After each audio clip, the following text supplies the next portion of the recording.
I'm Jami I'm the founder of FitBody Fusion and a coach. And, background on me, I started weight training way back in the 80s, started powerlifting back then in high school, and then fell in love with bodybuilding when women's bodybuilding first started. My journey took me many different directions. I've, been in the corporate world, built businesses, and came back to my passion, which was always fitness. So I feel so blessed today to get to do this full time. And we have about close to 2,000 athletes, 30 coaches. We have a lot of athletes competing all the time. So I'm pretty much at shows every weekend, which is a lot of fun. And I've been to the Olympia twice. I actually turned pro in 2011. I did the 2011, 2012 Olympia in figure. And so, but I primarily coach bikini now. Gotcha. Take us through a little bit about like what actually introduced you into wanting to start that route. I mean, it's not super traditional right now. It's starting to grow more and more common for women, especially to get into that side of it. But what about, in the 80s and in the early, in the 90s and early 2000s, like what really catapulted you want to get into that side of the industry and side of the world just as a completely different kind of route to take, I feel like. Yeah, it really was at the time. I mean, at the time, it was so new for women to do it. And it's actually funny because, people would be like, oh, you want to be big? You're going to look like a man, women aren't supposed to have muscles like that. And so it was just such a different perspective than we have today. It's really awesome, like how welcoming the industry is to women. And I mean, it's just flourishing. And I think it's wonderful. But back then it was just so new. And the way I ended up falling in love with it is my mom and I was in high school and she said, do you want to go work out, join the gym? And I said, sure, why not? So we went and I was approached by a gentleman that worked in the gym who had a powerlifting team. And he said, hey, I'm over here leg pressing all this weight and everything. I was a cheerleader background. So, I was actually strong. I mean, believe it or not, cheerleading is actually a lot of hard work. But he said, hey, have you ever thought about this? So I started doing it. And by, getting more involved in powerlifting and the weightlifting community, I started, reading books and things like that. And that's when Rachel McLish became the first Miss Olympia. And I just thought, wow, she is so beautiful. I just loved, how strong she looked. I loved, seeing a woman, with muscle like that. So that's what really motivated me to want to be part of the bodybuilding industry. Are you a personal trainer, online fitness coach, or gym owner on the verge of burnout? Are you wanting to grow your fitness business but can't add more hours to your hectic schedule? Introducing Trainer Revenue Multiplier, the premier wealth creation system for fitness professionals that helps you earn more and work less. Visit www.trainerrevenuemultiplier.com today to schedule your free business accelerator session. If you're serious about taking your business to the next level, schedule your call today. So that guy that came up to you, said, "Hey, do you want to kind of join this thing?" You were already in the gym, so that was kind of at least one barrier that you didn't have to break and that kind of thing personally. But doing it from the perspective of like, "Hey, now I'm going to do fitness. I'm going to do what I'm doing now, but then I'm going to kind of take it to this new level." For you, was there any thought or any, not concern, but any like, okay, now I have to kind of take this up a notch. Now I'm actually going to be doing this thing for the sake of doing it. It's not going to be this side thing that maybe improves something else or that I'm doing just for fun. It's going to like, I'm going to have to work on and think about performance now. And did that lead you down different paths of like trying to figure more out, or did you go to the coaching route, or like what, I guess like, how did it evolve for you once you got into it from the sport aspect?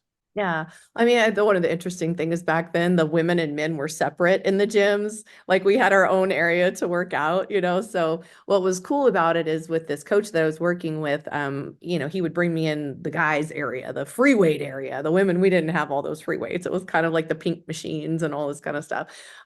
So I mean, me being young and being in the area, there's all the college kids in there and stuff. So I kind of thought it was cool, being in there. So that was definitely fun. And that was, kind of part of that motivation. But I mean, I've just never been afraid of a challenge. Like to me, like I don't mind going against the grain. Like I've never kind of been somebody who felt like they needed to do what everybody else is doing. Once I started like lifting, one of the things I realized is, how it impacted even my mental health, my self-confidence. Like there was just so many things that were impacted by starting to lift weights and train and be involved in this fitness community. I was making some amazing relationships, some friends. I ended up hiring a professional bodybuilder at the time. I lived in Houston, and she, I mean, at the time it was brand new, so it was really cool to get to work with somebody who was at the top of her game at the time. So that's pretty much how I did it. I mean, I've always been one that I love to learn.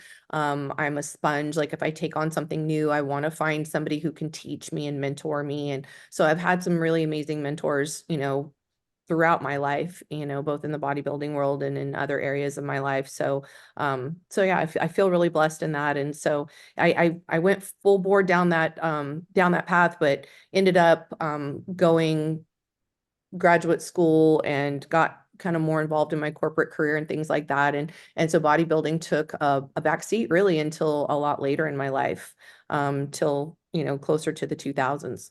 Did you feel like there were some relationships, maybe not super close ones, or maybe they were, that kind of drifted just because your interests started to go in a different direction than what many people were maybe comfortable with thinking traditionally? I mean, I think back then, not as much. Maybe more so when I started getting serious, like late 2000s, 2008, something like that.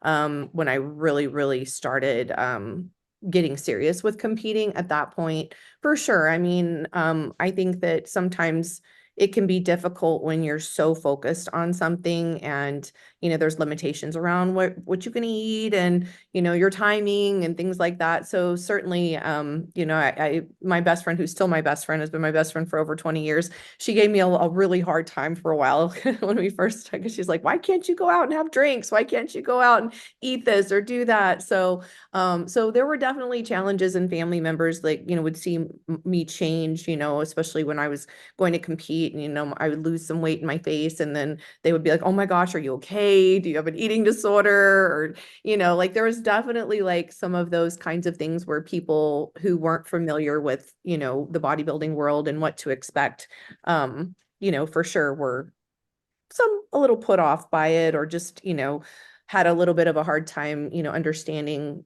why I was doing what I was doing.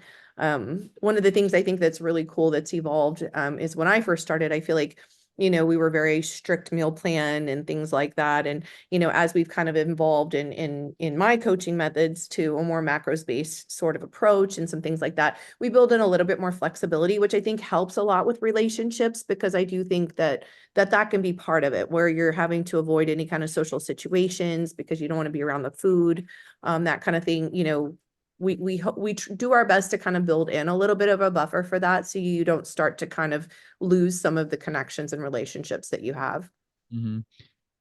So when you first got into it to the time when you started to really get deeper and compete and things like that, I mean, what was that period like for you? Was it just like I'm kind of casually doing this, I'm learning more. So when I do get back, like, was it the plan to get back into it eventually? So let me just kind of slowly build, or what was that time period like for you? Yeah, I mean, I am like a very type A driven person. So, and I like to have a lot going on. It's actually funny because when I did my first show, like 1999-ish, back at that period of time, I was in graduate school finishing my MBA. I was working full time in the corporate world, and I had two kids. So, I mean, I do tend to like to pile it on, which I've learned a little bit more how to kind of moderate myself a little bit. But yeah, I mean, throughout that time in between when I wasn't competing, I mean, I was always in the gym. That was just kind of always, really my space, my time for myself, what made me feel strong, what made me feel more connected to myself, to my body, that kind of thing. So, I mean, it's one of the reasons I'm passionate about it, is I do feel like the gym's always kind of been my place to center myself, and has just been so enriching to my life, regardless of whether or not I was going to compete. It didn't really matter. I've always been there. Well, when you're, when you said like 99 is when you did that first competition, was it something beforehand where you're like, okay, I'm going to do it at this point, that then I'm going to start competing? So, I'm kind of thinking about it for a while and kind of getting ready for how maybe it's going to be mentally or whatever. Or was it more like, I guess I'm kind of ready now. Now I'm just going to like, let's do it now. Like, let's jump into it. No, I mean, I jumped right in and did a prep because I've been training my whole life. So like muscle wise, I was pretty much ready. It was kind of, and I mean, I've always maintained a pretty good body composition. So it was really just more, shredding down and getting to, see the end product and put together my routine. I actually did in that show, I competed in women's bodybuilding and I did figure. Figure was just coming out. And do you feel like, seeing it from when you did first start to like visually see it come up, the body, when women's bodybuilding, I mean, to when you actually stepped on stage for the first time, did you notice any differences or any changes or any evolutions, or were you kind of within it enough to even notice those kind of things? Oh, for sure. I saw the changes. I mean, certainly fitness was kind of the first division to come on after women's bodybuilding, and then figure. And I actually wanted to do fitness originally, and I tore my hamstring doing working on my routine. So I was like, well, I think I'm going to stick with figure. But yeah, I mean, women's bodybuilding, I think we've all watched it evolve and grow, and certainly the size of the muscularity, the amount of conditioning, that kind of thing. But, the nice thing is that, as that's continued to evolve, the, organizations brought on and new divisions. And, that way there's kind of something for everyone, depending on, what your goals are, what you want your physique to look like, how you like to train, all of those things. So yeah, I mean, definitely we watched, things evolve from like, when I, got interested in bodybuilding with Rachel McLish. I mean, when she won her first Olympia, I would say she was probably pretty similar to what the bikini pros are like today. So there's definitely been, some big evolution in terms of the physiques and the divisions for sure. Yeah, that's crazy just to think that. It's kind of like when you look back, I think, on like other sports, back in, if you're talking about, football in the 40s, right? It's like, oh wow, looking at Patrick Mahomes today, like the athleticism is way different. Or Right. It's like a whole different thing. And it just keeps getting more and more competitive. I mean, my gosh, it's used to be like such a fringe sort of thing. Like if you were doing bodybuilding, people are like, what's that? I mean, I just remember having to explain. Usually I'd say, you know who Arnold is, because most people knew who Arnold was. I said, well, he was Mr. Olympia. That's bodybuilding. Oh, okay. Whereas now I feel like there's, hardly anybody that doesn't know someone who's competed or who's interested in bodybuilding. I mean, it's become a lot more mainstream, which is really exciting. yeah, I think it is too, just to see where it's headed and, maybe trends or different things that happen within the sport and within athletes, and because I think that both play a role on each other, right? But talking about your first prep, you said you just kind of jumped right into it. You've been training for a while.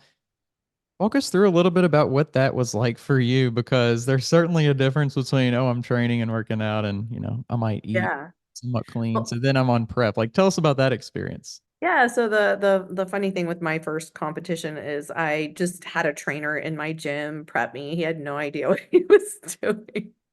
I still won my classes, but it wasn't a very competitive show at all. But yeah, it was definitely like the blind leading the blind on that first show. So when I did, I didn't come back until, oh gosh, 2008, after that one show that I did. My kids were young. It was a lot for me. So I waited and came back at 2000 and around 2008 timeframe. And that's where I got really serious and, did a little bit more research, to get an actual prep coach and, understand a little bit about the organization and what shows to do and things like that. So at that point is where I really started, getting involved and kind of doing things, more the bodybuilding route, and not just kind of, I got a trainer over here Yeah. who's gonna get me lean and put me on stage sort of thing. Yeah. Well, between that time frame, like, what was your involvement in the fitness industry? I mean, really, I wasn't that involved at that point. Like, I mean, that was kind of my, other than being an admirer and a follower of the sport. I mean, that was really, I was in the merchant card industry. So I was executive vice president of Fortune 50 when I retired, and we sold our startup to them, and I stayed on and helped to integrate into their business, our business. And then after that was done, I kind of retired at that point. So I had stock options. I was able to kind of like do a little eat, pray, love thing. I went to India and studied yoga for a month and did all kinds of different things, just kind of searching for, what I really was passionate about and wanted to do. And, bodybuilding was always something that was on my radar, and it was always something that I admired, and it was part of my life. So, I thought at the time, well, maybe I'm too old. I don't know. I was 38 at that point. So I was just like, let's see. I mean, I may or may not be competitive. But I did, jump right in and start winning shows. And, but it was definitely a journey, and I learned a lot through that process, but I fell in love with the process. I fell in love with the people. And that's where I just kept getting more and more involved. And because I was probably one of the older athletes that made it to the Olympia, I think that is one of the things that helped me build the coaching, because I had a lot of the women who were in their 40s, and I was 40 when I did make it to the Olympia. So people were like, how'd you do it? I want you to coach me. So and I love helping people. I love supporting people. So that's kind of how I ended up getting into coaching. But my background being part of several startup businesses and building businesses and selling businesses, acquiring businesses. I mean, it's that's always been my background. Is that it just evolved into this team that is now, pretty big. But initially it was really just me wanting to pursue my passion, for bodybuilding, for seeing what my body was capable of, helping other people, to figure the same thing out for themselves, and live their dream of, having, seeing what their very best version of themselves, can look like. Mhm. Are you a personal trainer who wants to scale and grow your business online? Have you been coaching online for years, yet don't know how to incorporate online into your current business model? Introducing Trainer Revenue Multiplier, the premier wealth creation system for fitness professionals that helps you earn more and work less. Visit www.trainerrevenuemultiplier.com today to schedule your free business accelerator session. If you're serious about taking your business to the next level, schedule your call today. The Weight Room Podcast is thrilled to announce our new sponsor, Prime Science. They're leaders in harnessing scientific research to revolutionize your fitness journey. With a firm foundation in the latest health sciences, Prime Science offers innovative products to help you achieve and surpass your fitness and health goals. These tools are more than just accessories. They're the result of rigorous scientific research aimed at optimizing your health. Dive deeper into how you can transform your approach to fitness at primescience.co.uk. Trust me, with Prime Science, you're in scientifically sound hands. Was it in the back of your mind or the front of your mind, like, man, I really, this bodybuilding thing is kind of like calling out to me, or, I see some potential in it for competing and maybe even more? Or was it like, let's just do something and see what happens in life now and just like take it day by day? Or was it like, oh man, they have this 5-year plan I want to kind of go after? Like coming out of that transition between, you mentioned that like you have, that type A personality where you have a lot of stuff going on. You had kids, you had all these kind of professional things going on, to the new point of like, okay, I don't have that much going on anymore. Did you just want to like set a new path? And I guess, like I said, how did you go about that? Was it day by day, or was it like, let's do this long-term plan? Yeah, I mean, I definitely had it in my head at that time that I thought I had missed my window. Like, I mean, yes, bodybuilding was always something I was really interested in. It was a dream of mine to be able to compete, and I had followed.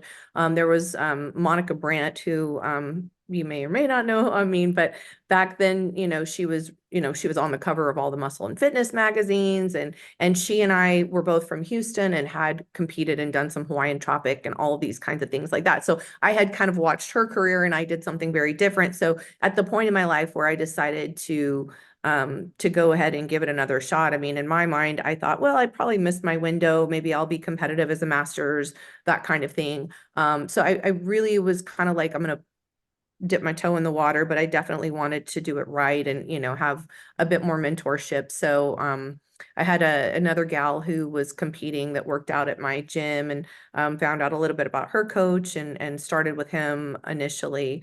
And I mean, I learned a lot. I had some really great experiences when I first started. I did end up, once I got to the national level, was kind of not hitting the mark. So ended up getting a new coach that could kind of take me to the next level.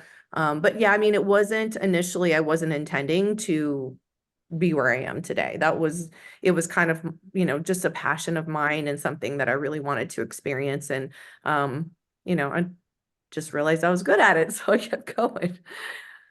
When you got into it and you have this like idea or maybe some doubts of like, well, is it, am I too old? Am I past, a point where I can be competitive? And then you do start to win a little bit. And then you mentioned you kind of hit a little bit of like a roadblock for a minute, and then get somebody else. And I guess along those kind of ups and downs at the beginning, were you thinking, like, all right, let's just keep going. Let's just see what happens. Or were you thinking like, all right, maybe we'll do another show and we'll see what happens and maybe we'll be done with it? Or, I mean, like, to what degree do you feel like looking back, was it like, if I don't keep winning or if I don't keep being successful in some way, then maybe I just get out of it? Or do I continue to do it for fun? Or like, what was your kind of somewhat of a plan maybe for when do I stop versus if I'm good, I'm going to obviously keep going? Yeah, well, I mean, I think once I realized that I could do it, I mean, my feedback at nationals when I got there was just like, you're going to be a great pro. You just have too much muscle, or you're too conditioned, or whatever. So that was definitely motivating for me. And I did every national show for like 2 years until I won the USA's, and then jumped right in and did my pro debut, placed fifth at my pro debut, and then I qualified for the Olympia at my second pro show. So what they said was true. Once I got to be a pro, I placed top five in all my shows, until after the Olympia, I came back and did two shows, and didn't in those two shows. But for me, I think in my mind, I wanted to compete until I was 45. That for whatever reason, that was in my mind. I part of it was just like wear and tear and that kind of thing. But the last two shows I did, by then I was coaching full time. My athletes were my priority, so my prep definitely took a back seat. My athletes also kind of felt it a little bit that I wasn't quite as present, because I was worried about my own prep. So at that point, that's when I decided, yeah, I think that I've accomplished what I want to accomplish as an athlete personally, and I really just want to pour into my athletes at this point. Yeah. Well, I think that's a tough thing for any coach, right? Because bodybuilding on some level, I think gives you that experience, personal experience. So you can kind of grow your own knowledge, and you can be sympathetic or empathetic or whatever it is towards certain situations and understand what somebody else is going through if you're going to coach them. It can give you a little bit of recognition and like a name out there. And so that's a good thing. And so it's hard to, I think, in some ways, like give that up for a lot of people, even though maybe coaching is the route that they do want to go more, or they may have more um, potential in, because bodybuilding got them there. So it's like, well, how do I manage? And for you, and for, even looking at it today, I mean, what is your advice for people out there who have that, okay, maybe I'm on the verge of becoming a pro, but I'm just not getting there, or I'm a pro, but I'm not really, I'm probably never going to hit the Olympia stage. So what, where do I put my resources? What's your advice for that? I think it really depends on what's important to the individual. I mean, I always tell people like the most important thing is to understand your why. Like, why are you doing it? Like, and if it's feeding your soul, like it doesn't really matter, if you're going to the Olympia or if you're going to turn pro or not. I mean, one of the coolest things I've seen is like when we'll be at like say Masters Nationals or North Americans or something like that, where they have some of the older Masters classes, and they'll be like, this person just turned pro and they've been competing for 15 years or more. I mean, we've seen it. And that's really admirable. Like, I just think it's really amazing. Like somebody who they just love the process. They love the sport so much. So they just keep showing up. So, I don't think it has to be, or should even be primarily about winning. I mean, it should be something that, helps you keep improving your life and helping you to become the next best version of yourself, as long as it's feeding your soul and it's something that you enjoy and is a great part of your life. I have an athlete who I coach that's in her 60s. She's a cancer survivor. I mean, she's amazing. Like, and if she wants to get a pro card, like, we're going to be doing nationals this year, and she's done nationals before. And, I just see the joy that bodybuilding gives her and that sense of purpose and those kinds of things. And it just makes my heart so happy. But for me personally, like, I feel like I get as much, if not more, probably more out of like the experience of coaching than I did from competing. So it's like, for me, it's like very similar in terms of, the excitement and, the anticipation and all the things that I would have on my own, but like more, that's the cool thing about coaching for me. But I know everybody's a little different. So, I think it's one of those things where you got to do some soul searching and figure out like, what's meaningful to you. And coaching's not for everybody. It's a lot of work. I mean, I work 7 days a week. I work every day of the year. It's very rare that I take off even half a day. Because my athletes, they're on, so I'm on. So I'm traveling on the weekends doing check-ins, during the weekdays. So it's a lot of work, a lot of sacrifice, but so is competing. So, it's you got to kind of have the passion for it and the drive and the personality to want to excel and really commit. It is challenging. It is really challenging. And I'll say part of what's challenging is I work with my husband. He and I coach together, and then I am, all of my community, my friends, like everybody that I'm around, we're all in it. But it's interesting because last night I came home from the Pittsburgh Pro, and it was Mother's Day. So it was really cool. So my kids and some friends came over, cooked dinner, and we had just an amazing night together. That for me is like the biggest thing, is like getting to spend time with my kids and the people who are close to me. And usually it's just us getting together and having fun and just laughing and joking and just enjoying ourselves. So, I mean, really that's it. But, we've implemented a rule that there's no talking shop now when we do these kinds of things, and it's much harder said than done, or easier said than done. But yeah, so last night, every time we'd slip back into talking about bodybuilding or what happened at the show that weekend or whatever, it's like, no, no, no, no. This is time for us just to kind of like let loose and have some fun and, joke around and that kind of thing. But I mean, it's definitely one of those things that's part of my life and on such a deep level. But I love it. So it's like when people say like, what's your hobby or whatever, I mean, it's like kind of all in one for me. So it works for me. Kind of going back a little bit to when you did, get your pro card and everything like that. Did you kind of feel like you had hit a spot in your career where, getting your pro card had started to elevate you at all? Kind of what I was talking about before, where the sport can give you some sort of recognition. It can start to help you stand out, whether that be in the community, the local community, or the bodybuilding community as a whole. And how did you see how that kind of transformed coaching for you and transformed just in some degrees maybe day-to-day life, just because you're turning into a pro athlete? Yeah. Well, it's interesting because I do think that at the point at 2011 when I did turn pro and I did the USA's, and at the time there was a lot less pro cards given than are today. There was less divisions, less pro cards, that kind of thing. So it's like we kind of all knew each other, which was really, kind of fun and cool and all of that. I mean, it's definitely like an experience I'll never, ever, ever forget. It was really, really special to me. And, for sure, I would definitely say that was a big part of what launched me into coaching more. Um, so, you know, the recognition and people seeing that both in my local community as well as just in the bodybuilding community as a whole. So that was about the time I really got involved in coaching. And it was pretty cool because I had opened a gym at that point too.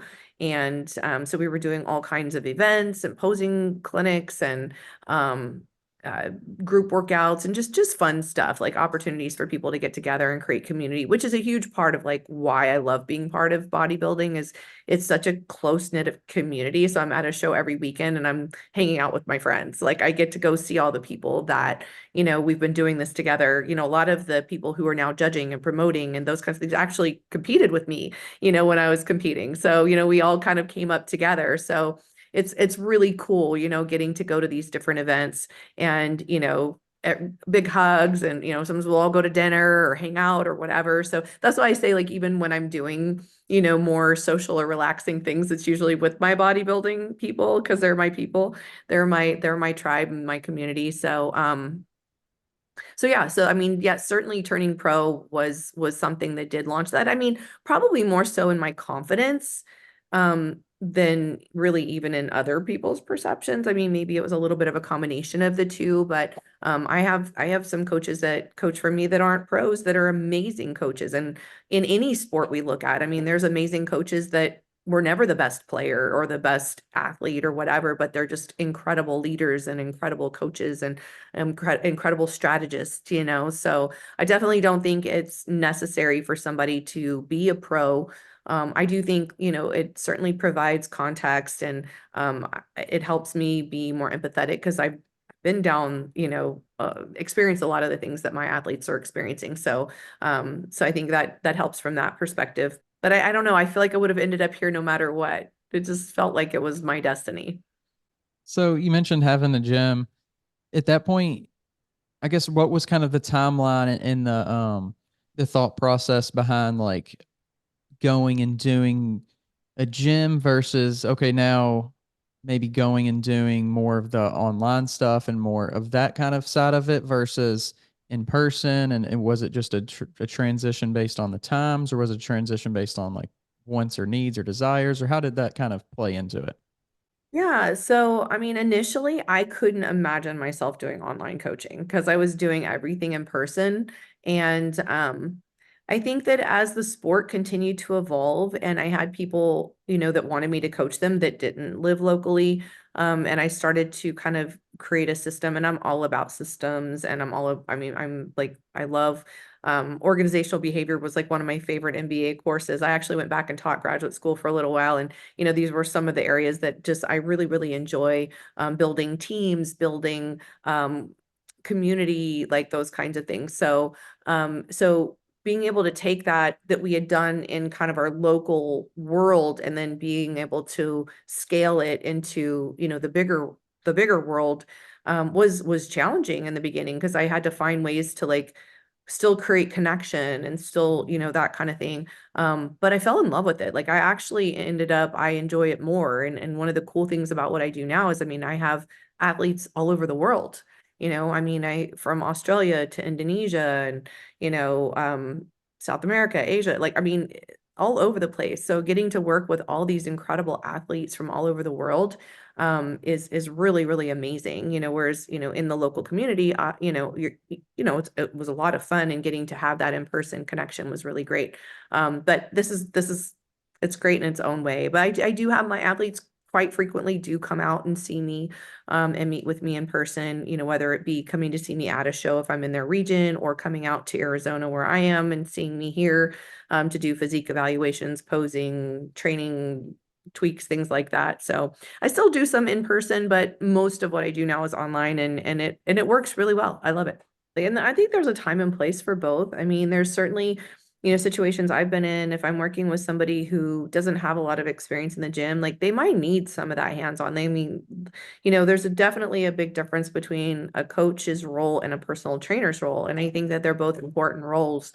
So sometimes I'm even looking to find trainers in certain areas that I know understand the bodybuilding world or that'll execute on the plans that I'm giving the athletes because, they need someone to check their form or make sure that they understand training intensity and things like that. So I definitely think like there's a time and place for both. And, sometimes you do need that hands-on, and that is too why a lot of times my athletes will come out here too, so that we can do training evaluation. And a lot of times we'll catch things like where form is not on point, and it's, For example, we had an athlete that came in and started working. I started working with her, and she's a national level athlete that's been, so close to her pro card so many times, but she's just missing that, upper outer glute a little bit. Everything else is there. She's amazing. Stage presence, like everything. Like she should be a pro. She should be on the Olympia stage already.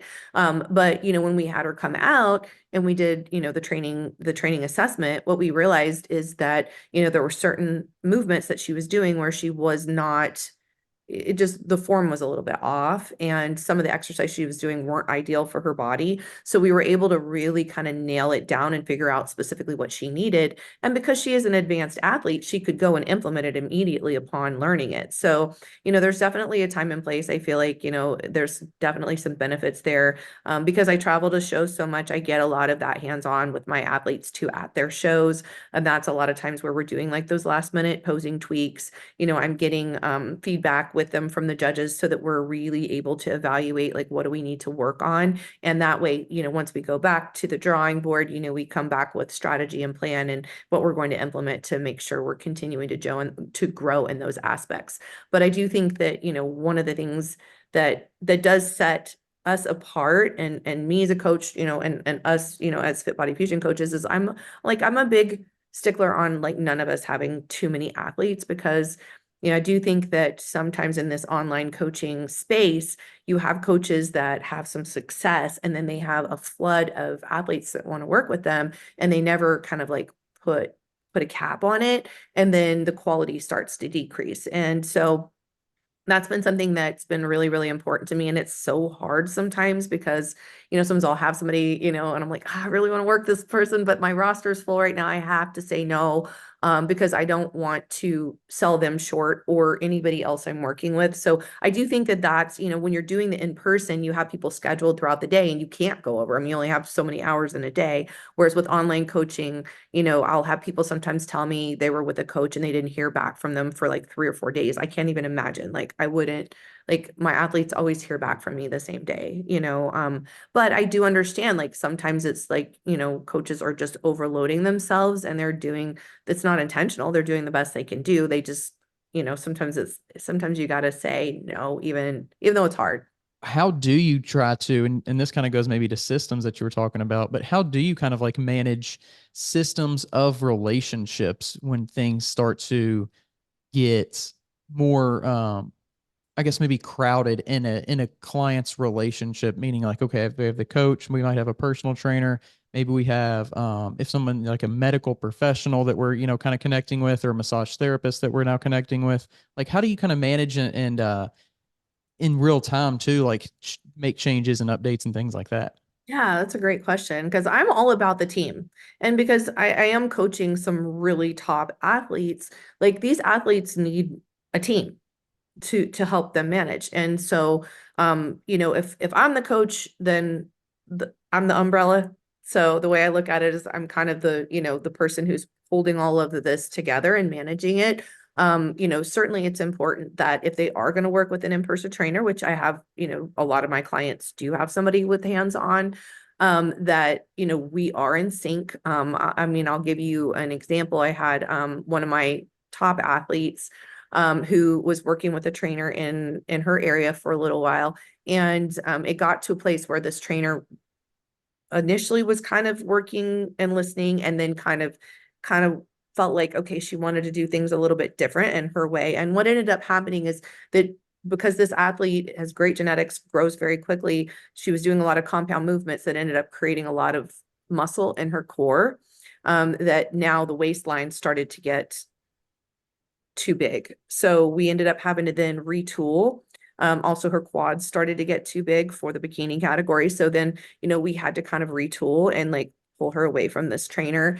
So, I mean, there are some situations like that, but by and far, I feel like the most of the time the trainers are really, really going to listen, and, because they understand that I have the eye for the bikini division, and that if I'm letting them know, hey, we need to stay away from this kind of movement, or we need to focus a little bit on these kind of movements, typically they're going to work well with me. So So I do my best to manage that if people are wanting to do that. But there are situations where it can get a little bit hairy. Body work is so important, and finding somebody really good in that person's area is really, really important. Finding the modalities that work best for them is really important. Whether it be, Graston or dry needling or, cupping or whatever is going to work better for that person. But there's definitely like conversations going around when we're doing it, if we're close to a show, if something's going to cause inflammation. If we're certainly if we're close to a show, I'm like really picky about who I'm going to let, especially like, my Olympians work with, that kind of thing. Because, we need to be very specific, and we also need to be careful not to cause inflammation, injury, things like that. I do work with medical professionals with most of my athletes. I do have a couple clinics that I really like to work through because I know that they're going to do a thorough panel where we can look at everything, make sure we're optimizing the health of the athletes. That's super, super important. And it's great because as long as, the athlete gives permission, I can, be involved. I can be on the calls. I can, have access to the lab work. And that way, we're all in sync in making sure that we're optimizing their health, that the training's optimized, that their body work is good, that, all the pieces need to come together, especially at those top levels where it's so competitive and every little tiny thing matters.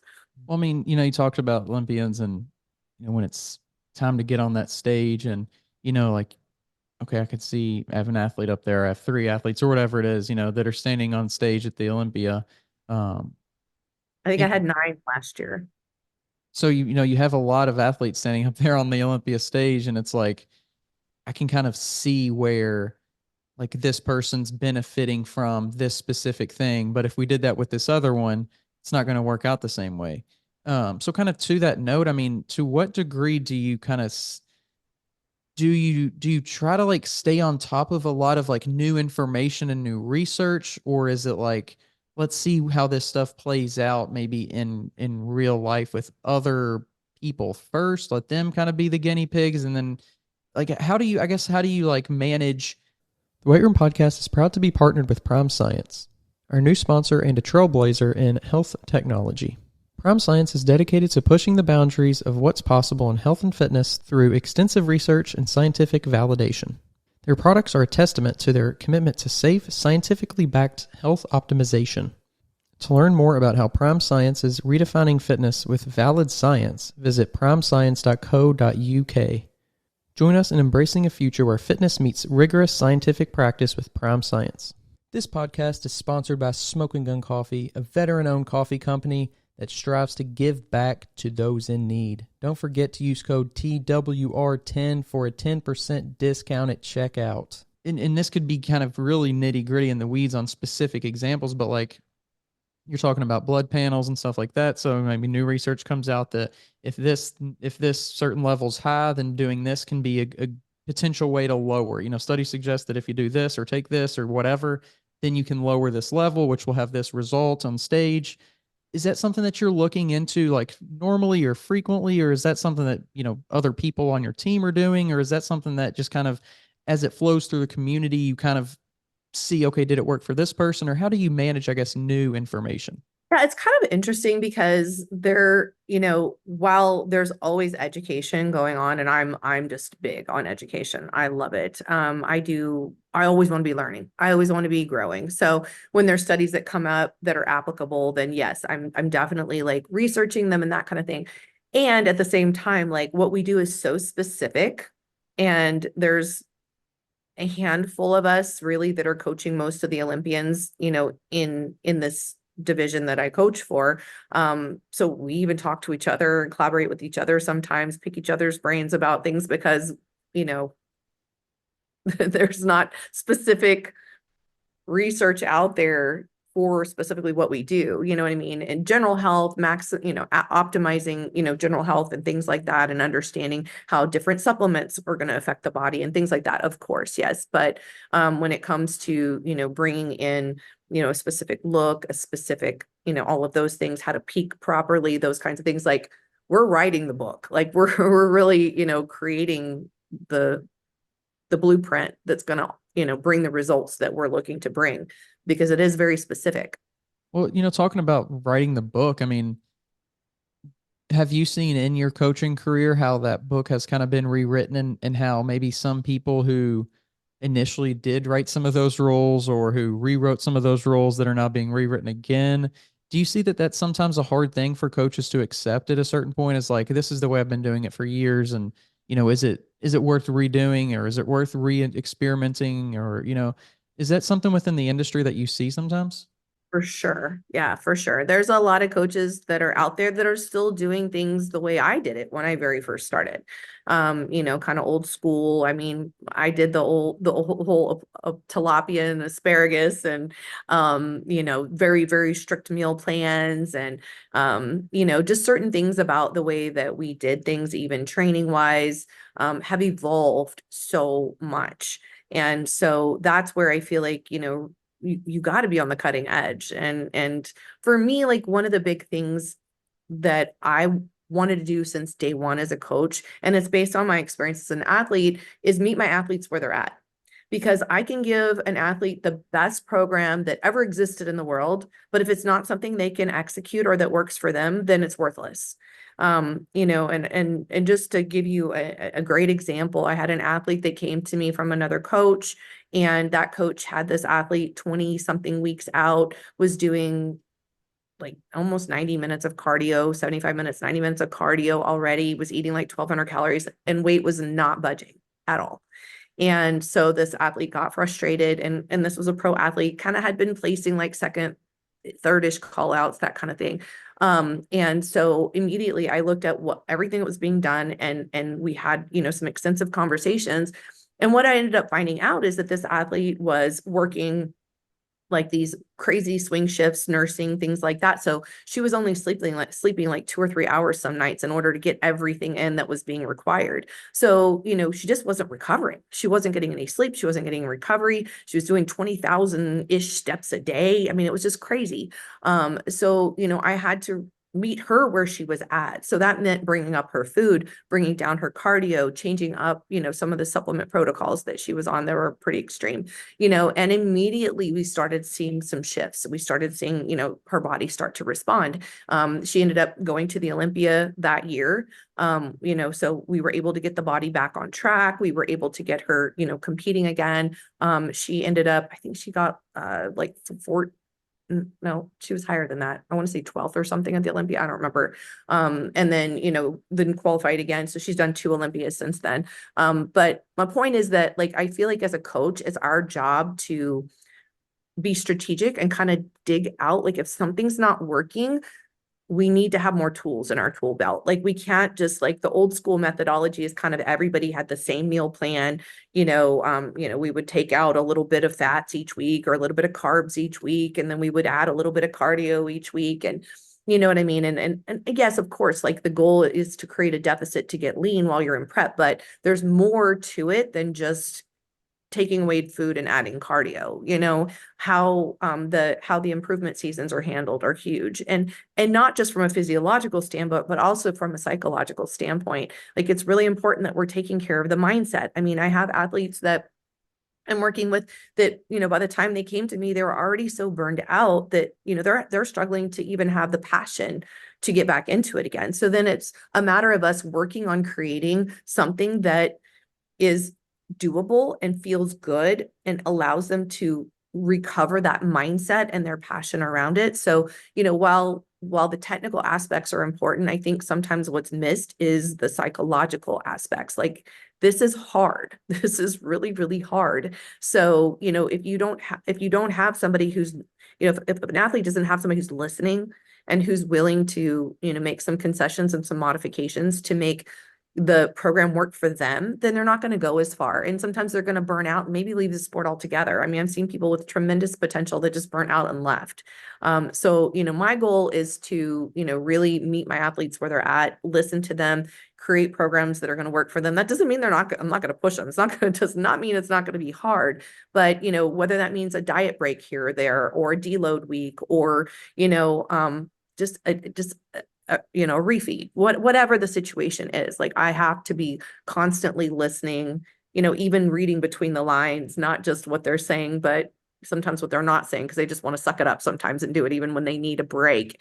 But when the rest of their lives start to become unmanageable because they're, too tired, or they're not recovering, or whatever the situation is, then that's where, I feel like coaching really needs to come in, and that, paying attention to, how can I make this work for you? How can I bring out the best in you? And that it's not a cookie cutter sort of thing. It's kind of funny. I've never thought about it like this before, but with your experience as a coach and working with athletes, what do you feel like the ratio is between like figuring it out and kind of like refiguring it out and refiguring out again, and just because of all the variables of whatever it is with the athlete and what, season they're in and all the kind of those kind of variables. I think it just depends on the individual. I mean, usually once I have an athlete pretty well figured out, there's going to be some changes, obviously. I will work with a lot of women. I keep them really healthy, so they have their menstrual cycles a lot of times on show day. So that's always fun. So there's always going to be certain things that are going to come up that we're going to have to strategize and work around. Certainly feedback, there's the bikini category is really challenging in that you can't be too hard, but you can't be too soft. You can't be too muscular, but you got to have enough muscle. So, there's kind of a constant sort of retooling that we have to do to make sure that we're, fitting in the category. It's to me, that's the fun part of the strategy part of it, picking show timing, picking shows that I think are going to give each of the athletes the best opportunity. I don't coach a lot of amateurs anymore. So, a lot of times I'll have, 5 to 10 pros competing on any one weekend. And so sometimes there's 2 or 3 or more shows, especially when you're counting the international shows. So for me, a lot of the strategy is, where am I putting each athlete, against who, what have I heard in terms of feedback from different judges and what they like to see. But at the end of the day, like my goal is to like kind of find that common thread of what, the judges are seeing for each particular athlete, and then work to keep delivering on that. At that top pro level, it could be something so small as like, the suit fit could be improved. Their energy on stage, their confidence. I mean, it starts to become splitting hairs. It's not just bringing in the right amount of muscle and the right conditioning. I mean, it's like every little detail at that point counts because the quality is just so good. I mean, we just had the Pittsburgh Pro this last weekend, and we got to see, of course, people are all doing predictions coming in, and, we're thinking who's going to do what. And,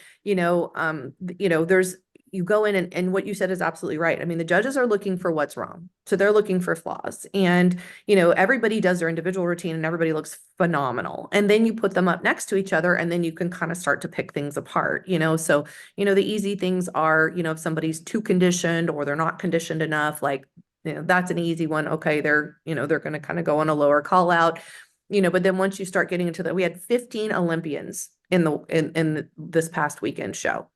I mean, it was like a mini Olympia. It was super competitive. So, when you're looking at those first 2 call outs, it really does start to become, really, really, fine tuned small differences that are between them, and in some cases, the judges are split on the panel. I mean, there was a 1 point difference between, a couple of the different, top placings. So, it really, some of it can be just who stood out that day, who brought the confidence and the swagger, and, because, everybody, at that top level, everybody had the conditioning. They all have beautiful physiques, they all, have the presentation, the confidence. And so it's just, who popped that day, who drew the eye. Yeah. What is on that checklist or to-do list to just continue to grow and get better? Yeah, I mean, we every year at the end of the year, we kind of plan out what are our priorities for the new year. And our priorities for this year were really to grow our coaches, their knowledge. We did a big event at the beginning of the year. We brought in some of the top, scientists in our community to come in and lecture and things like that. We implemented weekly educational calls, and then also coaches collaboration calls, which I think is one of the things that really makes our coaches so good. On our collaboration calls, our coaches can come in, bring in different athletes, get different perspectives from other coaches. Everybody brings their own expertise. And so literally I learn every time I'm on there, so, just getting all these different perspectives and merging them together, and then bringing in, people from the outside that are knowledgeable to lecture in some of these educational calls as well. So that was really a big part of what we set out to do. One of the challenges with such a big team is really protecting the culture of the team as well. And, making sure that, the people are, being encouraging and kind and collaborating and, things like that. Because while bodybuilding is an individual sport, at the same time, I tell these athletes, like, as much as I accomplished as an athlete, when I look back at my journey and like what's the most meaningful, it's the relationships that I built along the way. Because the trophies are great, but that moment comes and goes. But really, building that community, building those relationships. So to me, it's like being able to continue to, build and scale the team, but in a way that also provides a lot of individualized attention and, the best quality of coaching and relationships throughout. So, that's really our focus right now. It's been very insightful, so I appreciate you coming on. Yeah, I appreciate you so much for inviting me. It's, I'm having so much fun with my podcast as well. And it's, I think it's just such a great opportunity to like be able to like share and get to know other people and things like that. So I was happy that you invited me on, and, it's been a lot of fun just kind of sharing and getting to know a little bit about you and sharing a little bit about me. So thank you. Yeah. Absolutely. And before, we head out, if you want to share any socials or websites or anything like that, you can go ahead and do that. Yeah, so I'm Jami DeBernard everywhere. So it's JamiDeBernard. So Instagram, Facebook, FitBody Fusion is our team. So it's fitbodyfusion.com. And of course on Instagram, FitBody Fusion. I keep it simple. So yeah, that's where you can find me. And I'm always happy to communicate. If people message me, I'll respond. If they want a consultation, then they just put in a consultation form on the website. If you're tired of searching for a coach or trainer, somebody who knows what they're talking about and has experience, make sure you go check out the new Coach's Corner on weightroompodcast.com. You can find quality, qualified coaches to help you achieve your goals, whether that's in bodybuilding or just general fitness. Stop wasting time and start achieving your goals today. The link to the Coach's Corner is down in the description below.